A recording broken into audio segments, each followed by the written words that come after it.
Assalamualaikum warahmatullahi wabarakatuh.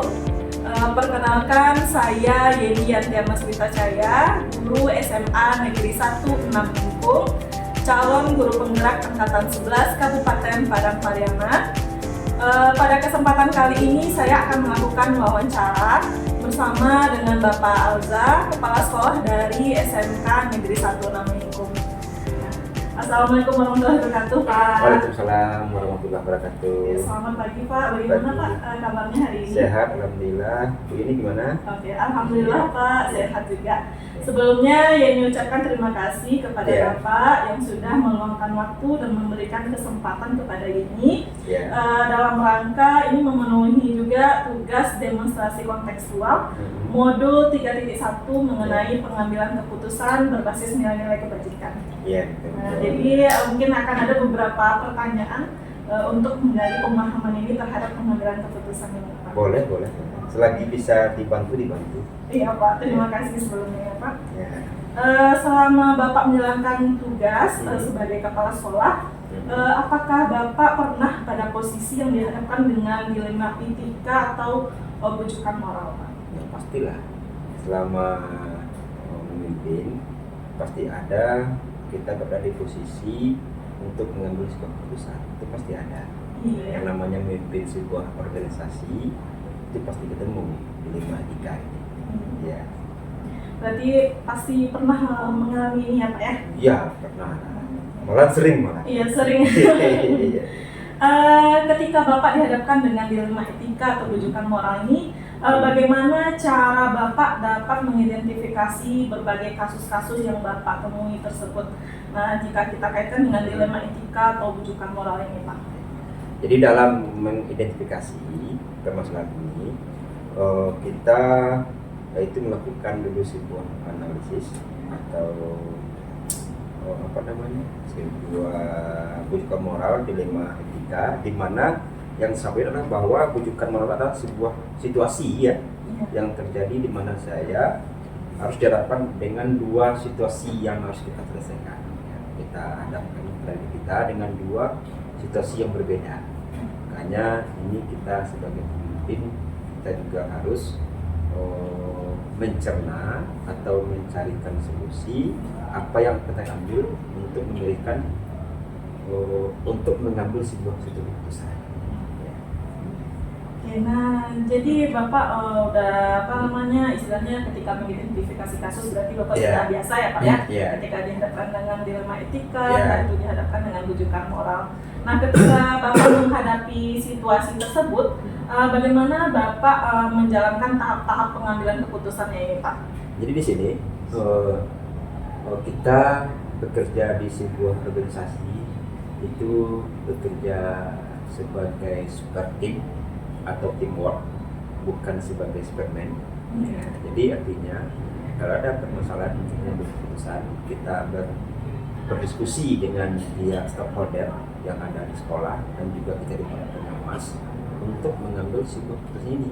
Jadi bukan walaupun pemimpin itu boleh mengambil keputusan, tapi kita sekolah yang namanya organisasi besar, kita mempunyai tim untuk mencarikan atau menentukan semua. Jadi kita berdiskusi, musyawarah, kita baru setelah itu kita putuskan apa yang kita ambil. Jadi kita mempunyai sebuah teamwork.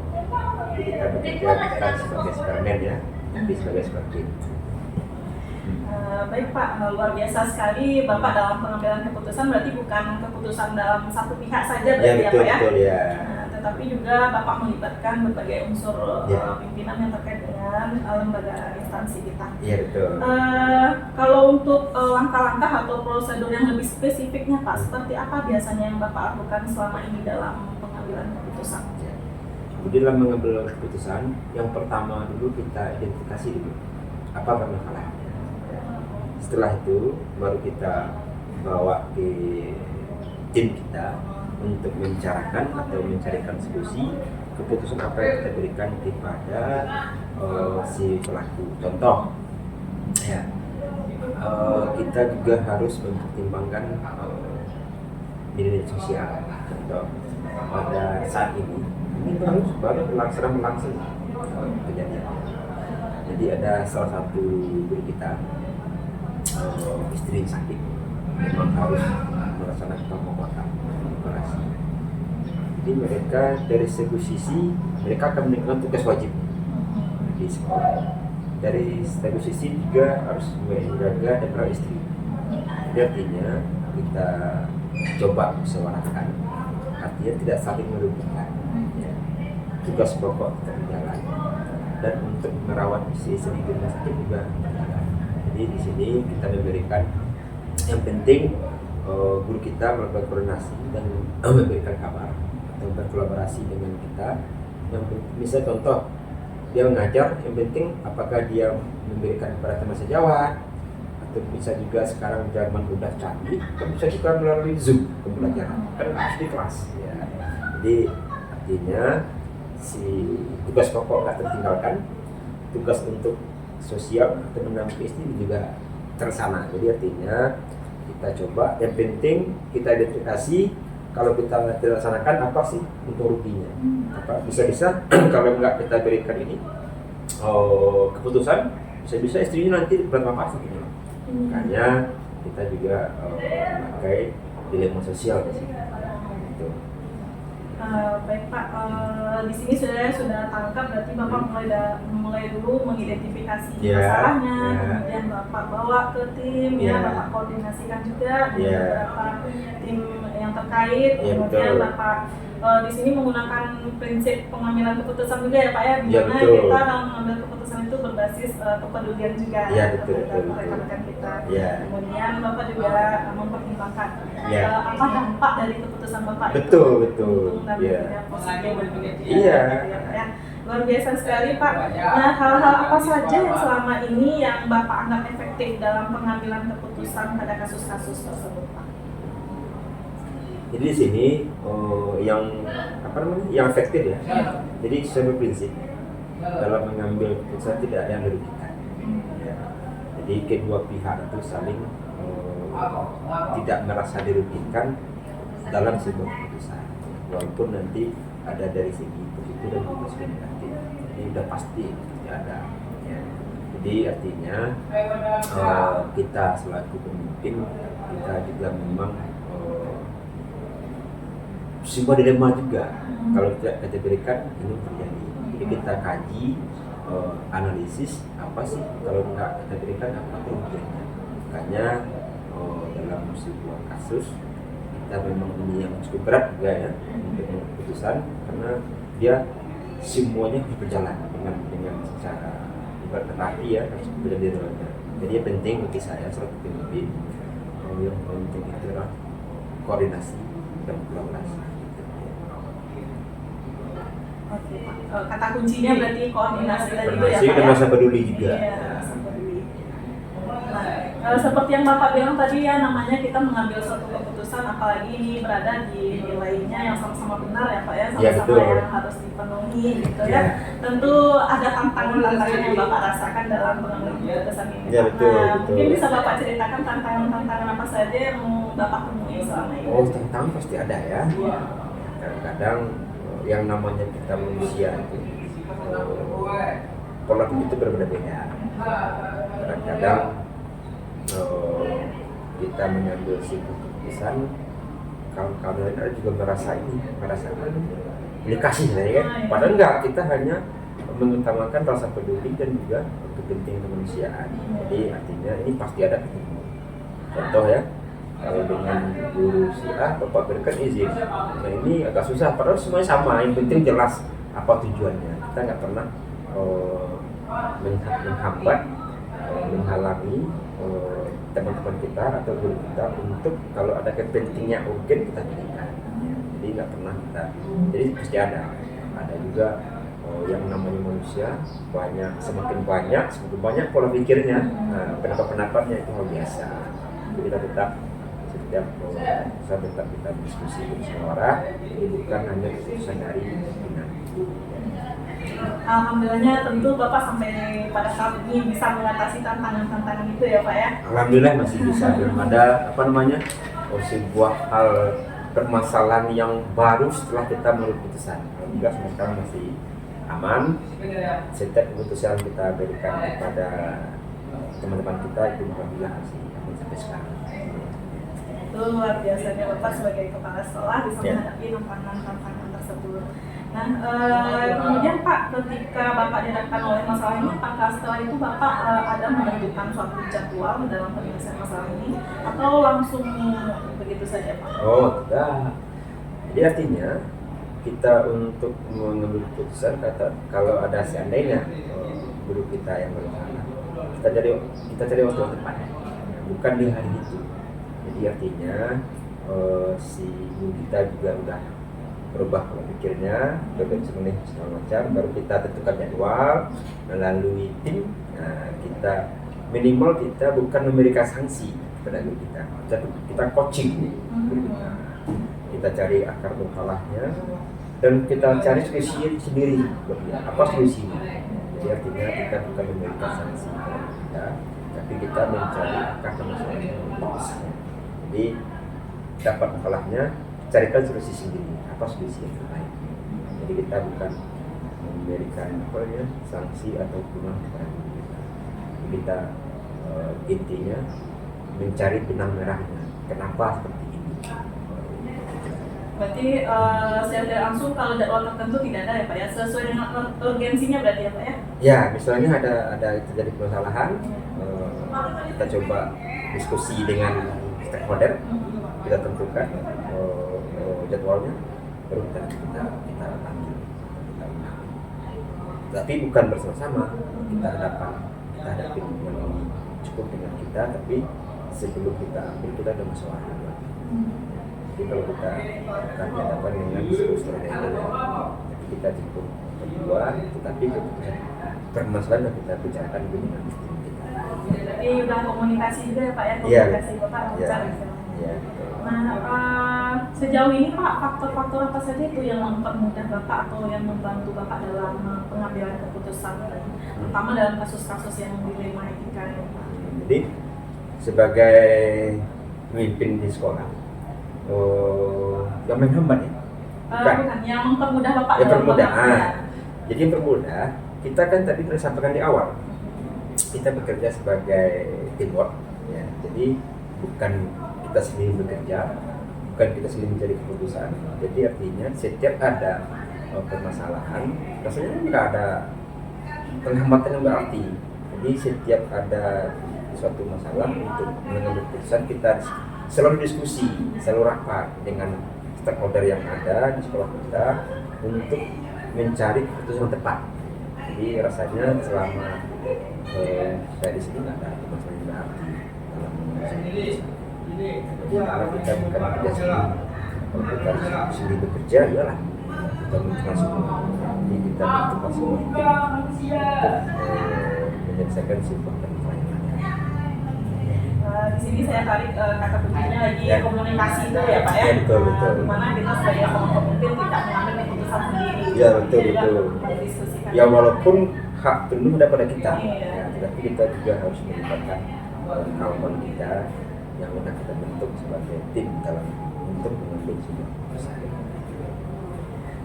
Baik Pak, dari semua permasalahan yang pernah Bapak hadapi itu, nah setelah yang Bapak sampaikan tadi, sudah banyak Bapak sampaikan bagaimana langkah-langkahnya, kemudian Bapak juga menyertainya dengan contoh-contoh, juga sudah menambah wawasan saya. Nah, pembelajaran apa ini yang bisa Bapak petik dari pengalaman yang sudah Bapak lalui itu dalam pengambilan keputusan? Jadi pembelajaran atau pengalaman yang dapat kita ambilkan, kita juga harus mengutamakan tentang budaya kawan sebenarnya. Karena di setiap daerah itu berbeda budaya. Kita juga harus mempelajari kayak apa budaya di sekolah tersebut untuk keputusan. Artinya kita bekerjasama, kita pelajari semua apa sebetulnya. Jadi setiap keputusan kita ambil tidak ada yang dirugikan gitu ya. Pihak sekolah juga tidak yang kita berikan sama-sama jalan, tidak ada rasa bagi teman kita untuk merasa sakit hati. Ya, kita mencari yang terbaik. Dari sini bukan mencari masalah, tetapi menjelaskan permasalahan. Baik Pak, dari selama kita berdiskusi tadi banyak sekali hal-hal yang bisa saya dapatkan ilmu dan wawasannya, mulai dari bagaimana Bapak mengidentifikasi suatu permasalahan, kemudian bagaimana Bapak istilahnya menerapkan prosedur lah, bagaimana untuk pengambilan keputusan yang baik itu tidak semerta harus di saat itu kita mengambil keputusan, tetapi kita pikirkan lebih dahulu, kita libatkan juga beberapa orang yang stakeholder yang ada. Terus kita juga harus mesti memperhatikan biaya lingkungan di ya sini, betul ya lah. Karena setiap tempat budaya itu udah beda ya. Iya, jadi artinya budaya juga harus kita perhatikan ya. Dan juga karakteristik guru kita seperti apa ya. Kalau mereka, karena kita juga harus mempelajari psikologi mereka. Nggak mungkin kadang-kadang guru yang teman-teman kita ini kalau kita bawa keras juga keras, makanya kita harus belajar juga psikologi kayak apa, bagaimana kita cara masuk sama mereka. Kita harus mempelajari juga, nggak bisa mentang-mentang kita atasan selalu memberikan kita juga. Artinya kita sebagai pemimpin juga mempelajari psikologi kita, kepribadian itu kita terus semua. Jadi artinya sewaktu kita memberikan sebuah masalah, tidak ada rasa rasa dongkol artinya ya di dalam kita berikan sebuah. Tapi hal uniknya di sini saya tangkap nih, Bapak tidak semerta misalnya memberikan sanksi atau apa, tapi Bapak melakukan coaching dulu ya Pak ya? Iya, coaching dulu ya. Jadi apa permasalahannya, mereka sendiri mencarikan solusi. Kita hanya menggali aja ada apa pada si pelaku tersebut. Kita bukan memberikan sanksi, memberikan hukum kepada mereka. Oke Pak, luar biasa sekali Pak dengan dialog kita pada pagi hari ini. Saya berterima kasih sekali kepada Bapak yang sudah memberikan saya kesempatan.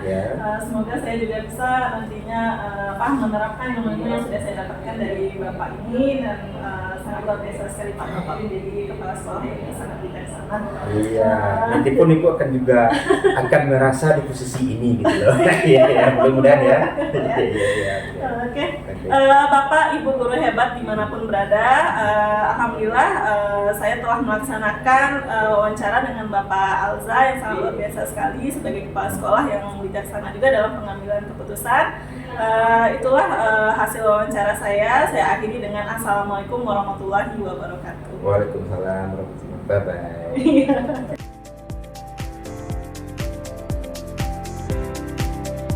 Assalamualaikum warahmatullahi wabarakatuh. Assalamualaikum warahmatullahi wabarakatuh. Bapak, Ibu guru hebat dimanapun berada, perkenalkan saya Yedian Tiara Sutasaya, guru SMA Negeri 16 Lingku, calon guru penggerak Angkatan 11 Kabupaten Padang Pariaman. Pada kesempatan kali ini saya akan melakukan wawancara bersama dengan Ibu Dr. Anda Rahmawati MSI sebagai kepala sekolah dari SMA Negeri 16 Lingku untuk memenuhi tugas demonstrasi kontekstual modul 3.1 pengambilan keputusan berdasarkan nilai-nilai kebajikan. Assalamualaikum warahmatullahi wabarakatuh. Waalaikumsalam warahmatullahi wabarakatuh. Selamat pagi Bu. Pagi. Bagaimana Bu kabarnya hari ini Bu? Alhamdulillah sehat. Ini sendiri gimana? Alhamdulillah Bu sehat juga. Sebelumnya Yeni mengucapkan terima kasih kepada Ibu yang sudah memberikan ini kesempatan dan juga meluangkan waktu untuk mewawancarai Ibu tentang bagaimana caranya mengambil keputusan berdasarkan nilai-nilai kebajikan. Oke. Nah, Bu, selama Ibu dalam menjalankan tugas, tentunya Ibu sebagai kepala sekolah sudah banyak sekali pengalamannya ya Bu ya dalam mengambil keputusan. Nah, apakah Ibu selama ini pernah berada di dalam posisi yang dilema etika atau bujukan moral? Kalau yang namanya kita berada dalam kehidupan, bukan hanya sebagai seorang kepala sekolah, siapapun itu pasti akan mengalami hal seperti itu. Pasti akan mengalami kasus dilema etika atau bujukan moral. itu tidak akan terlepas, itu pasti akan terjadi sama siapapun, walaupun dia bukan seorang pemimpin. Iya. Jadi pasti pernah ya Bu ya dalam kepemimpinan Ibu dihadapkan dengan posisi Dilema etika atau bukan moral. Bagaimana Bu cara Ibu ketika Ibu dihadapkan dengan dilema etika itu, bagaimana cara Ibu mengidentifikasi kasus-kasus yang Ibu temui tersebut?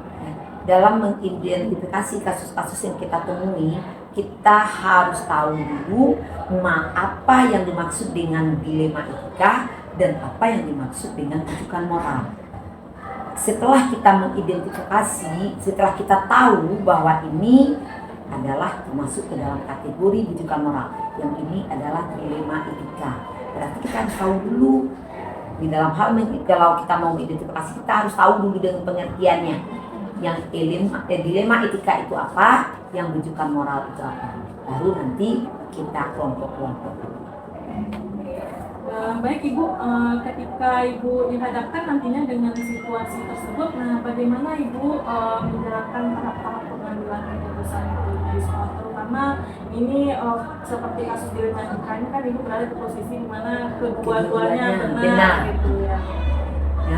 Kalau halnya seperti itu, berarti di dalam pengambilan keputusan, Ibu selaku pimpinan itu selalu melakukan musyawarah dengan para wakil, musyawarah dengan kaur dan stakeholder yang ada di sekolah kita. Kita akan selalu melakukan musyawarah. Jangan kita menjadi seorang pemimpin kita mengambil keputusan sendiri, itu akan berdampak pada kinerja.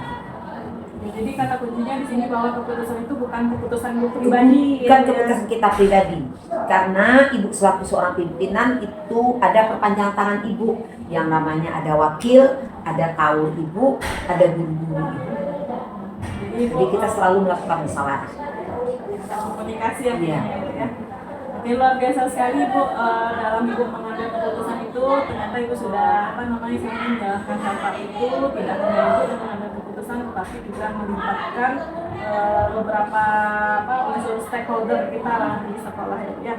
Nah, untuk langkah-langkah atau prosedurnya yang lebih detail, mungkin bisa Ibu ceritakan bagaimana cara Ibu dalam menuntaskan pengambilan keputusan ini. Seperti apa yang ingin ditanyakan tadi pada pertanyaan nomor 2, kita akan mengidentifikasinya terlebih dahulu.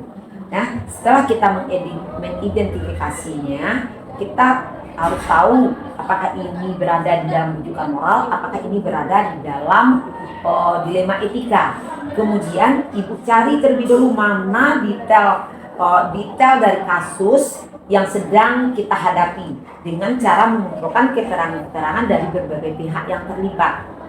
Nah, setelah permasalahannya jelas, data permasalahan sudah jelas, maka akan kita coba pikirkan apakah permasalahan ini nanti bisa melanggar hukum, pelanggaran hukumkah, atau pelanggaran kepada kode etik, termasuk kepada tata tertib dari sekolah yang kita pimpin. Tentu apa yang sudah kita buatkan peraturan di sekolah kita itu harus kita jalankan. Jangan nanti keputusan yang kita ambil bertentangan dengan peraturan yang sudah kita buatkan bersama. Baik Bu, di sini menangkap di sini memang pertama harus kita identifikasi dulu ya masalahnya, kemudian kita cari fakta-fakta yang ada di lapangan. Iya, benar. Harus jelas dulu permasalahannya apa, kita cari datanya. Dan yang terakhir tadi luar biasa sekali Bu, jangan sampai keputusan kita ini justru melanggar aturan yang sudah kita buat sendiri. Baik Ibu, nah selama ini Bu, hal-hal apa saja itu yang Ibu anggap efektif dalam pengambilan keputusan? Ketika kita berhadapan dengan dilema etika, hal yang cukup efektif dalam pengambilan keputusan itu Ibu berpikir selalu kepada hasil akhirnya. Nah, apa hasil akhir dari permasalahan atau dilema yang kita hadapi ini? Kita harus meminimalisir segi negatifnya. Kalau dapat segi negatifnya itu seminim-minimnya kalau bisa dibayar. Jadi kita harus meminimalisir kasus itu yang positifnya yang harus lebih banyak, baru kita bersama. Jangan sampai nanti merugikan pihak-pihak tertentu. Kalau sampai merugikan pihak-pihak tertentu, akan muncul lagi dilema yang lainnya, akan muncul lagi nanti permasalahan yang lainnya. Bisa-bisa permasalahan yang muncul dari hasil keputusan kita itu bisa dilemanya lebih besar lagi, ringan daripada yang baru kita selesai.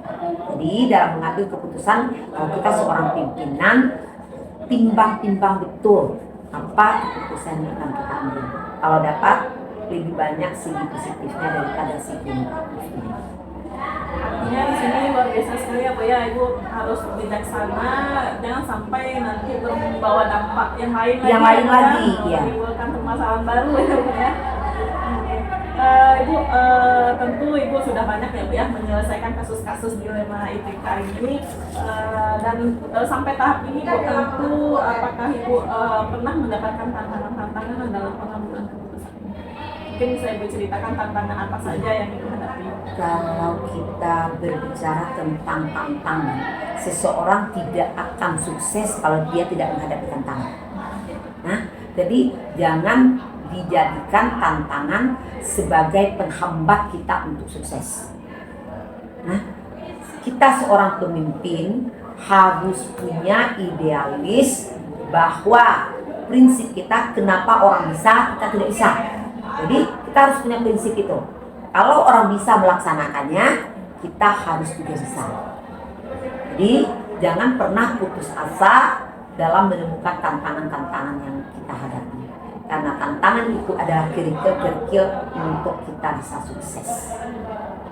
Jadi kita harus punya prinsip. Sudah punya prinsip. Ibu, ketika Ibu menyelesaikan suatu permasalahan dalam pengambilan keputusan ini, apakah Ibu memiliki jadwal tertentu?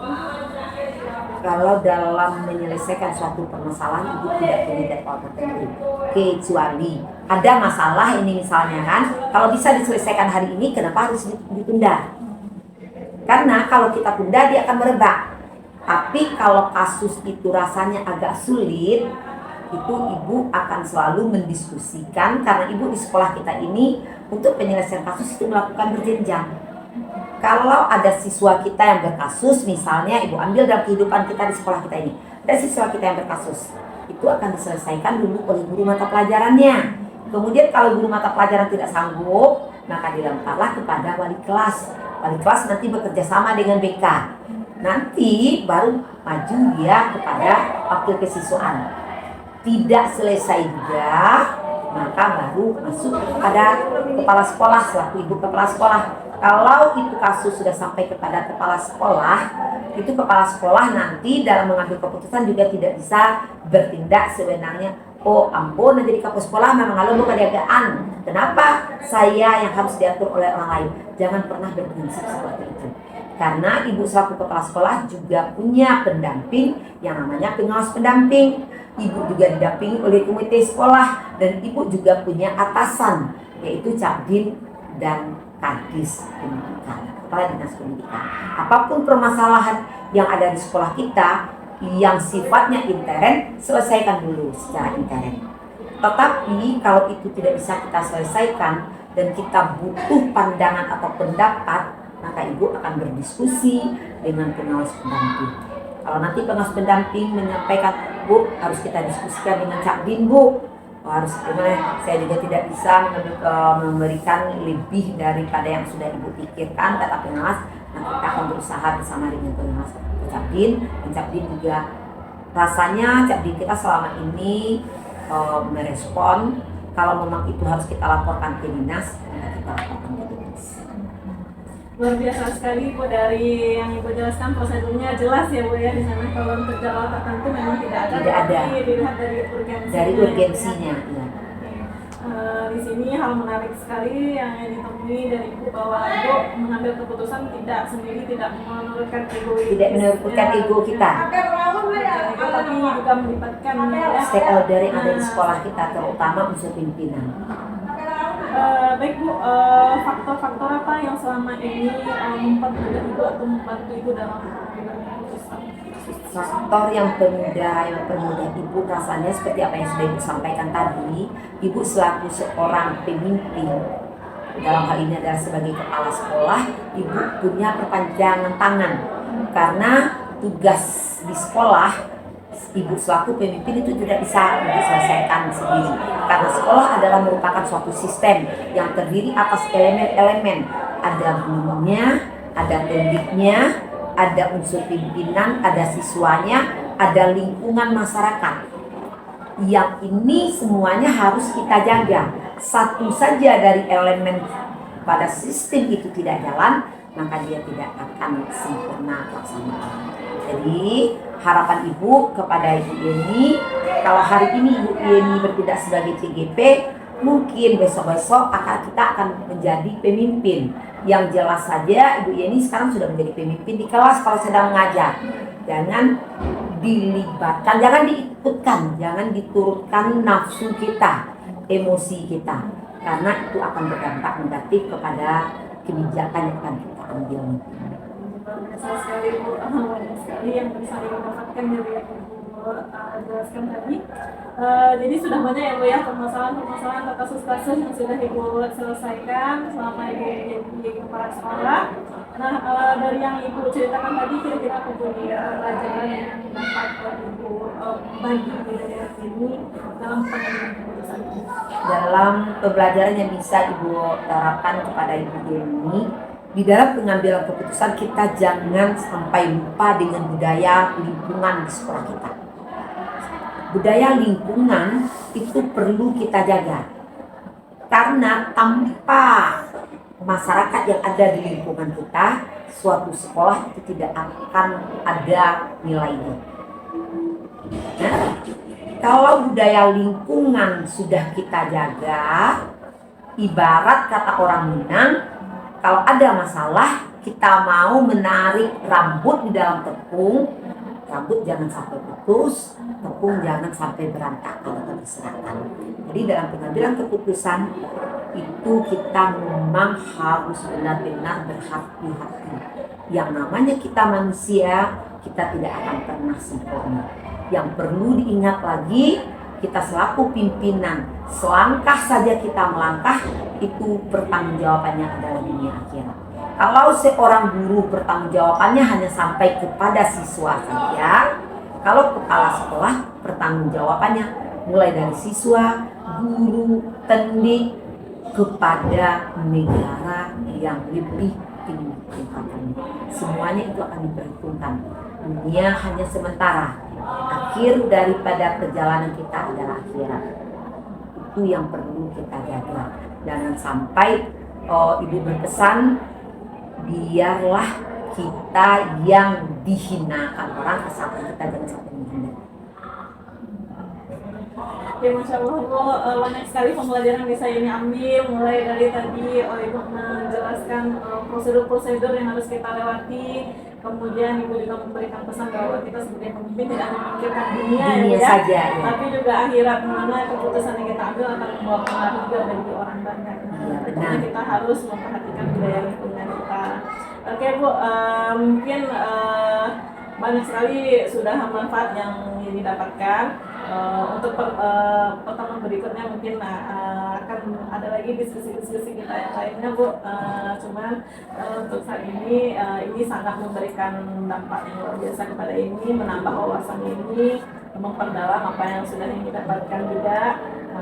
Terima kasih banyak Ibu. Sama ini mudah-mudahan apa yang dilakukan hari ini bermanfaat bagi diri ini dan bermanfaat untuk sekolah kita, terutama nanti ini bisa kita pertanggungjawabkan, dan Ibu berharap apa yang sudah ini dapatkan itu nanti ini bisa berjalan dan sukses.